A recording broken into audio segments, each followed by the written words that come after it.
Good afternoon, everybody. Well, as Chris mentioned, my name is Bryan Chambers. I'm the director of the Blackstone LaunchPad here at the University of Texas at Dallas. I'm also the director of a couple of new programs that we have that we're starting. One I'll specifically reference in here called the UT Dallas Seed Fund.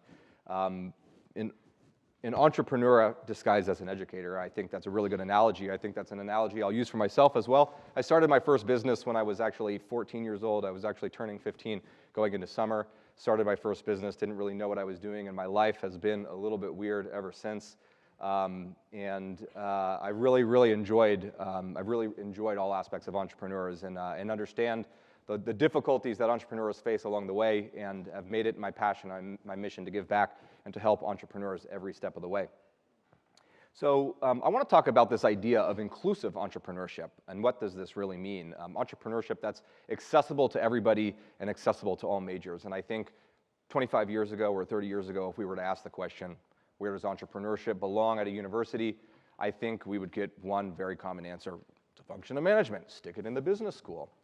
And one thing that I really like about the University of Texas at Dallas is how agile and how lean and how forward-thinking this university is. I've got to visit a lot. I don't have a background in higher education. I have a background being an entrepreneur, a background working in venture capital, but I've got to visit a lot of universities over the last 2 years. And one thing I've noticed across all universities is they can get quite siloed. Business majors stay in the business school. Engineering majors stay in the engineering school. And so one of the things that we did that was so unique is we put together a strategy with Blackstone to build a cross-campus entrepreneurship and innovation strategy, which I'll elaborate on a little bit more, but I think it's been incredibly impactful to our university, and it's something I'm very passionate about. With $450 billion of assets under management, Blackstone is the world's largest private equity group, and you can only imagine the resources that a group like Blackstone brings to a university network like UT Dallas. At large, Blackstone seeks to create positive economic impact and long-term value for its investors, the companies they invest in, and the communities for which they work in all over the world. Blackstone portfolio companies employ more than 550,000 people across the world, and you might not hear about Blackstone when you wake up every single day or as you go about your work, but I assure you, you probably impact with many of their portfolio companies. They own businesses such as Hilton Hotels and Resorts. If you've ever been to the Cosmopolitan in Las Vegas, that's one of their properties. If you've ever took your car to Service King or owned anything, or walked into a Versace store or stayed at a Motel 6, these are all Blackstone portfolio companies. And also a little bit about their global business. They are the largest owner of Class A office space in India, also with 21 mass market shopping centers across 17 different cities in China. So very global organization. One of very few organizations in the world that actually thinks 1 trillion.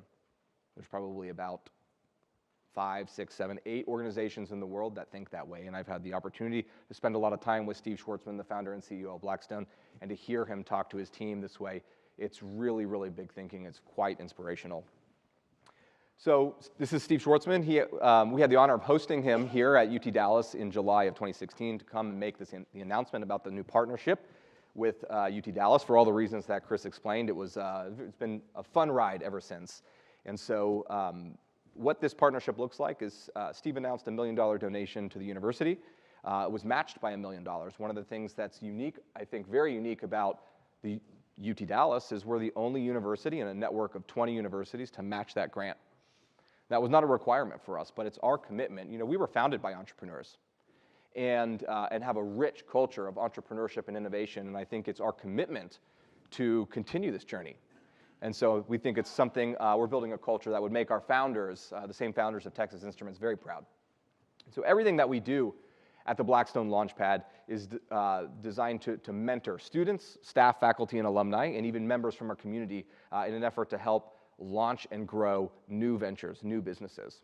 And so we work across this network of 20 universities. I won't name them all, but to name some: UCLA, USC, NYU, Cornell, Syracuse, A&M, Texas. It's been a lot of fun. I've got to visit most of these universities and understand the opportunities and challenges that exist there across their culture, and it's really exciting. I think UT Dallas is really leading the way. So I want to talk a little bit about how we organize our startup ecosystem here at the university. I think So one of the things that we did, I think that was incredibly impactful, most impactful, is we used that grant and some of the money that the university matched to build an independent facility. If all of our assets, our entrepreneurial assets and resources, our staff, our faculty, our teams were housed inside our Jindal School of Management, several of them are still there, but if all of them were there, then we're neglecting who might be some of our best and most high potential entrepreneurs, or engineers, or arts and technologies majors. And so I think it's obvious today as you ask this question and we reflect on what's happening across our world with all these new businesses being created, that entrepreneurship should be accessible to everybody. So we built this independent facility, and I think we're watching results happen right before our eyes. We're watching students of all majors, alumni of all majors show up and get help and form new types of partnerships and explore teams, now working and fostering new collaborations between Jindal and engineering and arts and humanities and technology, other technologies, and we're watching really, really exciting results happen. At the top of this funnel, I like to say this is the aha zone. We have three predominant ways that students, staff, faculty, and alumni can have an aha moment here at the university. They can attend an entrepreneurship class and enjoy it more than they like economics or finance or accounting, so this is the traditional academic path. They can walk into the Blackstone LaunchPad or attend one of the many events that we have. We hold a entrepreneurship or innovation themed event about every other day with one specific focus, whether it's on AI or virtual reality or one reason or another, fundraising. Or they can invent some, and Blackstone LaunchPad is a little bit more indicative of the social movement that's happening behind entrepreneurship.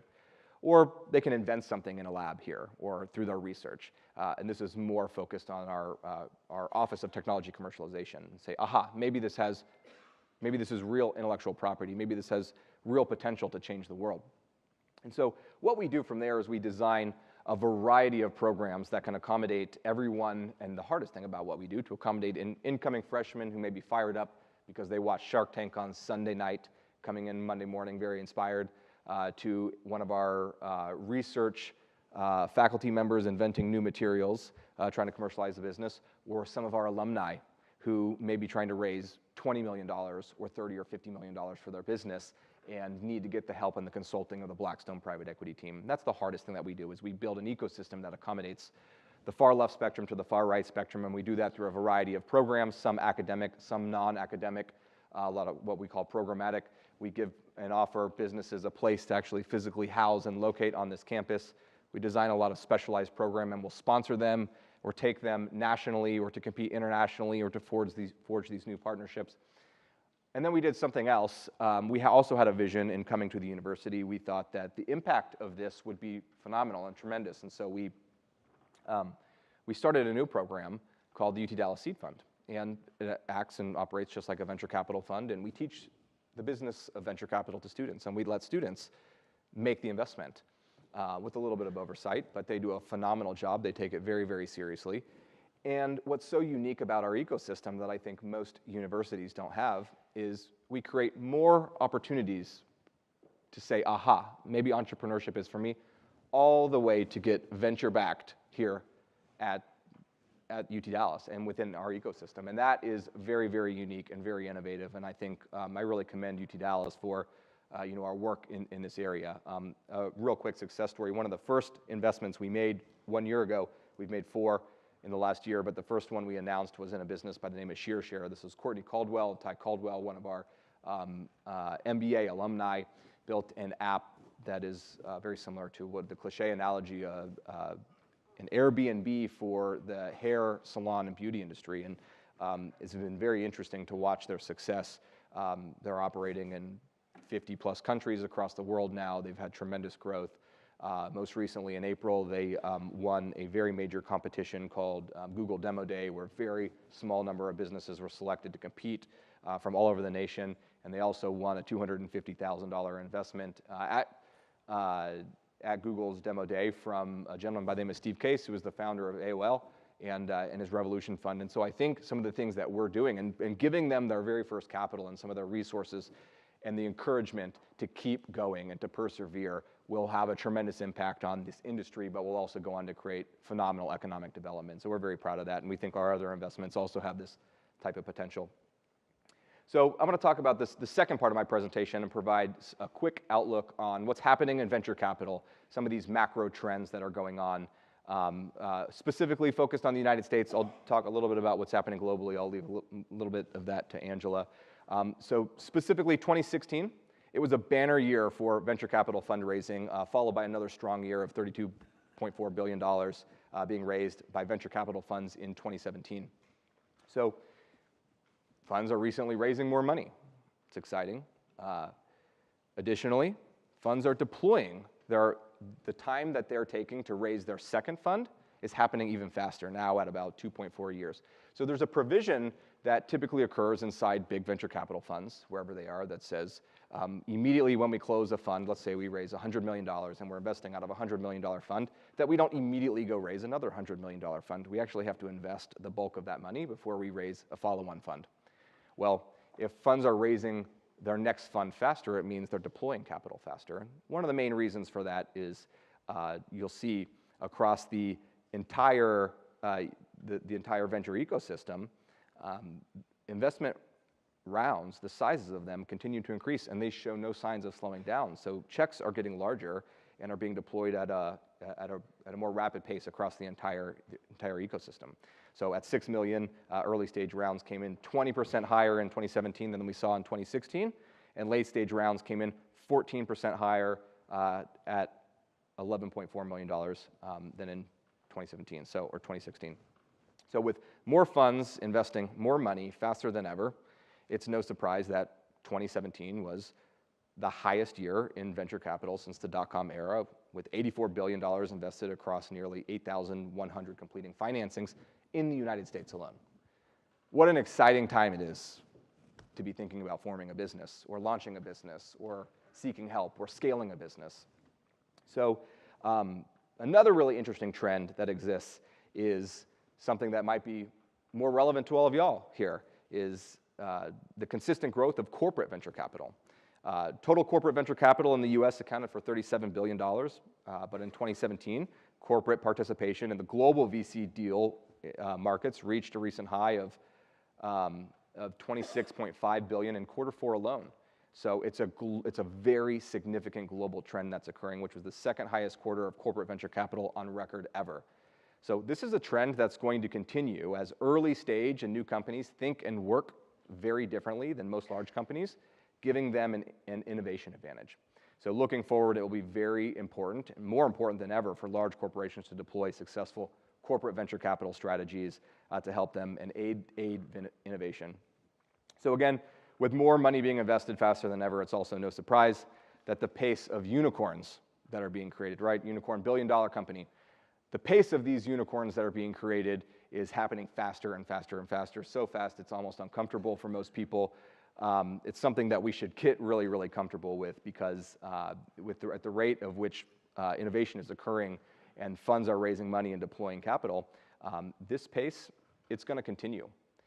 If you reflect back on the early 2000s or even the 1990s, it was unheard of, asinine for a company to raise money at such a high valuation, or to start and in 5 years reach $1 billion valuation. It's happening in sometimes 2 or 3 years now. So take this is through mid-2016. We had more unicorns created in 2017. We're going to see more in 2018 than ever before, and more in 2019 than in 2018, and more in 2020, and it's going to be a pace that's going to continue. These companies are going to change our world. So what an exciting time, again, to be participating in this. So how does Texas rank up here? Well, we're a distant 4th place behind Boston, specifically Massachusetts, New York, and California.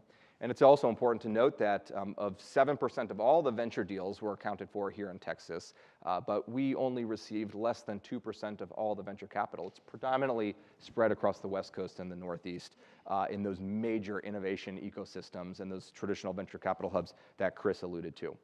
But it should also be noted that the fastest growing venture capital market, which was Austin, is here, obviously in Texas, and the Dallas-Fort Worth area is not far behind that. So another very important trend that's occurring, which is helping this initiative is the rise of incubators and accelerators that's happening.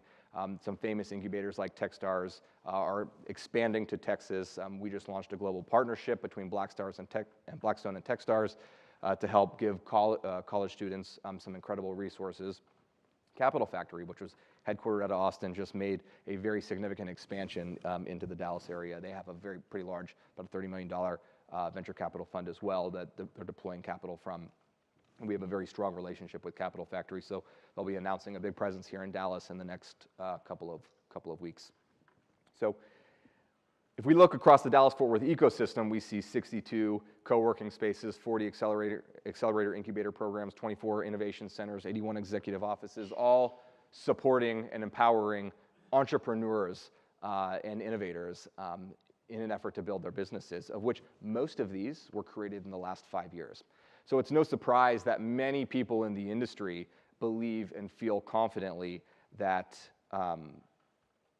capital is going to flow from the West Coast and the Northeast inward to new innovation centers and new hubs, specifically Texas, Salt Lake City, Denver, Nashville, Atlanta.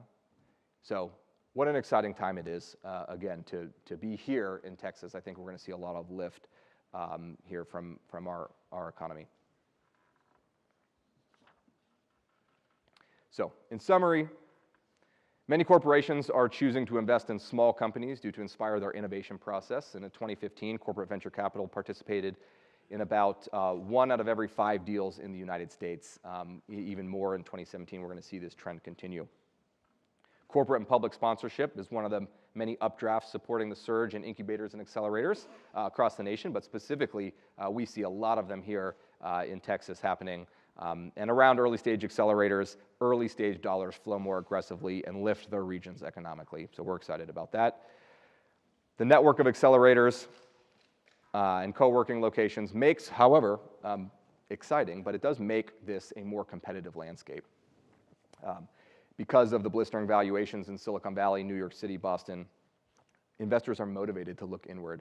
And so we're going to see the competition across early stage investors rise here locally. And today's more complex global venture capital environment means that the United States is going to face greater competition in innovation and commercialization. So we'll need to form and have very strong international relationships and cross-border relationships. So the third part of my presentation I'd like to talk about is preparing for a very, very different kind of future, right? We've heard about how much capital is flowing into these new innovations and these new types of companies are going to be created. And so our future looks very, very different. It's changing fast. More unicorns are going to be created. They may be acquiring the very organizations that you work for. And so in preparation for this, we must think very differently. So let's evaluate how different is our future exactly. So, well, as we stand here reflecting back on all of human history, it probably feels a little bit normal. But many people believe we are on the edge of a change comparable to that of the rise of life on Earth itself. It seems like a pretty intense place to stand. But you have to remember something about what it's like to stand on a time graph. You can't see what's to your right. So here's how it actually feels. But what's happening in the world of AI is not just an important topic, but it's by far one of the most important topics for our entire future.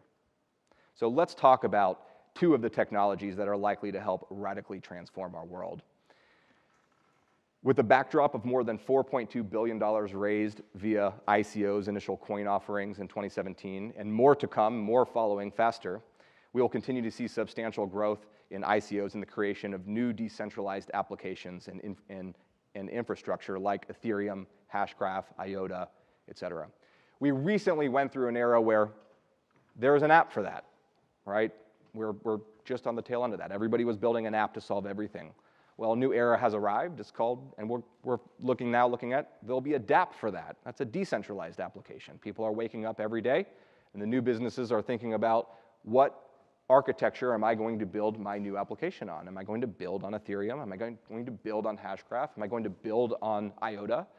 And we're watching the new types of platforms like iOS and Windows and Android rise right before our very eyes. And some of those are right here on our own Metroplex. So we're also very excited about that.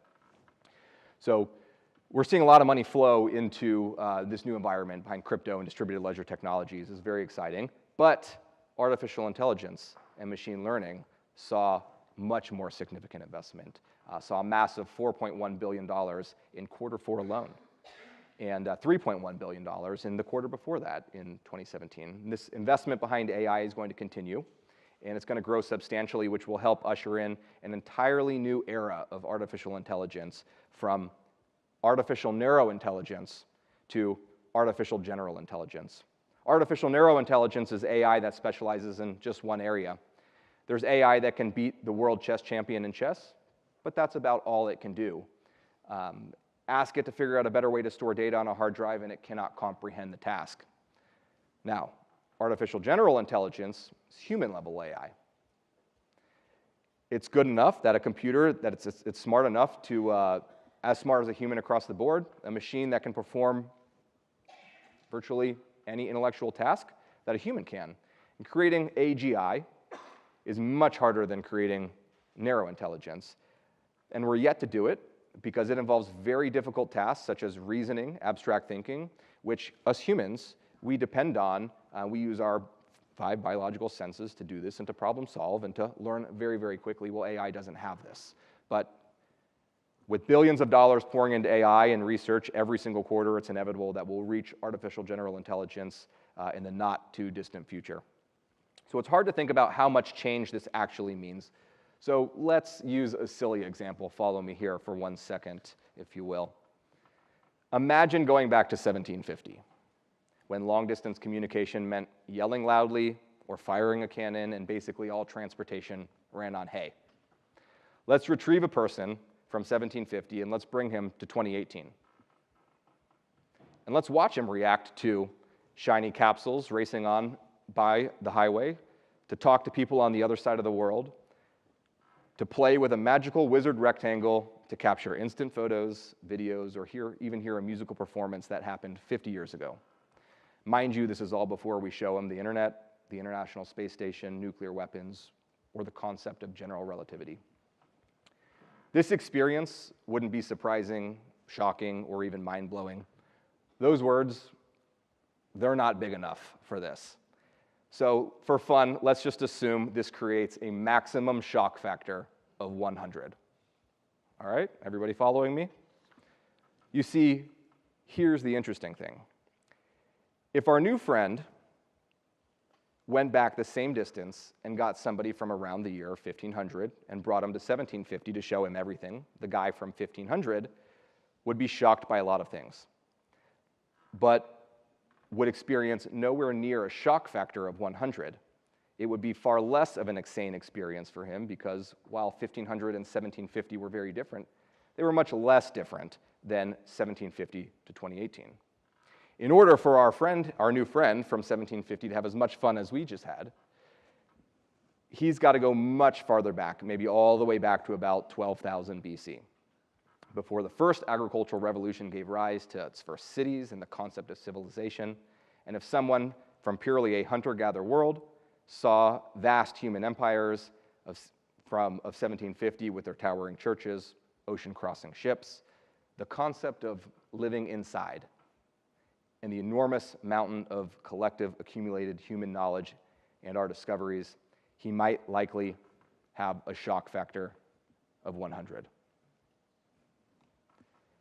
And then if our new friend wanted to do the same thing and went back another 12,000 years and got a guy from 24,000 BC and brought him to 12,000 BC, and he'd show the guy everything, the guy would be like, okay, what's your point? Who cares? For the guy from 12,000 BC to have the same fun, he'd have to go back over 100,000 years to get somebody who could show fire and language to for the very first time. This pattern, human progress moving quicker and quicker as time goes on, is what futurist Ray Kurzweil calls human history's law of accelerating returns. This happens because more advanced societies have the ability to progress at a faster rate. than less advanced societies because, well, it's simple, they're more advanced. So advances are getting bigger and bigger and happening more and more quickly, and this suggests some pretty insane things and intense things about our future, right? Well, so why then, when you hear me say something like the world in 35 years from now might be totally unrecognizable, are you thinking, cool, but I don't know about that? Well, the reason that we're skeptical of outlandish forecasts is because we view progress on straight lines. And it's really, really hard to think and comprehend exponential growth. But the global investments and the mega investment rounds empowering the next generation of artificial intelligence and decentralized applications may very likely bring about a world that is unrecognizable, a world where MasterCard and Visa, by way of example, no longer exist.